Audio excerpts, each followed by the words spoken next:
اور بلاول بھٹو زرداری کا long march Khairpur کی جانب گامزن ہے۔ خیرپور میں موجود نمائندہ بول نیوز شراز محمود پٹھان سے نفیسہ شاہ نے خصوصی بات چیت کی۔ انہوں نے کیا کہا، آئیے آپ کو دکھاتے ہیں۔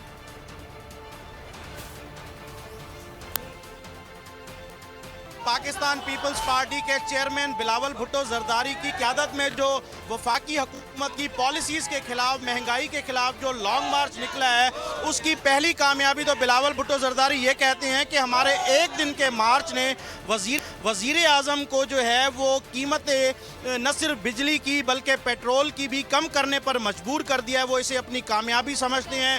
اس جو ہے وہ آج بلاول بھٹو زرداری کی قیادت میں مورو سے نکلنے والا جو لانگ مارچ ہے وہ خیرپور کے مقام پر پہنچے گا۔ یہاں نفیسہ شاہ جو مرکزی رہنما ہے وہ ہمارے ساتھ موجود ہیں۔ یہ لانگ مارچ خود ایک کامیابی ہے، کیونکہ پاکستان پیپلز پارٹی کی روایت رہی ہے، یہ شہیدوں کی پارٹی ہے۔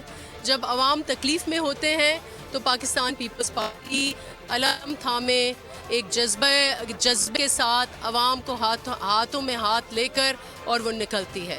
آج چیئرمین بلاول بھٹو زرداری اسی جذبے سے نکلے ہیں اور پہلا ہی قدم انہوں نے لیا تو وہاں جو حکمران ہیں وہ تھرتھلے ہو گئے اور انہوں نے دیکھیں کہ تیل کی قیمتیں جو بڑھائی تھیں وہ واپس لیں اور بجلی کی بھی قیمتیں واپس لیں۔ پی ٹی آئی والے بھی سندھ کی سڑکوں پر ہیں، وہ آپ سے 15 سال کا حساب مانگ رہے ہیں۔ وہ ہم سے 15 سال، عوام ہم سے 15 سال کا حساب مانگ سکتے ہیں اور یہ سارے عوام ہمارے ساتھ ہیں، تو ضرور کوئی حساب کتاب ہم نے دیا ہے کہ اتنے سارے عوام ہمارے ساتھ۔ جی بالکل، کوئی نہ کوئی ایسا حساب کتاب ضرور دیا ہے کہ آج بھی سندھ کی عوام جو ہے وہ پیپلز پارٹی کے ساتھ ہے۔ یہ کہنا تھا نفیسہ شاہ کا۔ جی سبسکرائب کریں اور بیل دبائیں تاکہ کوئی خبر رہ نہ جائے۔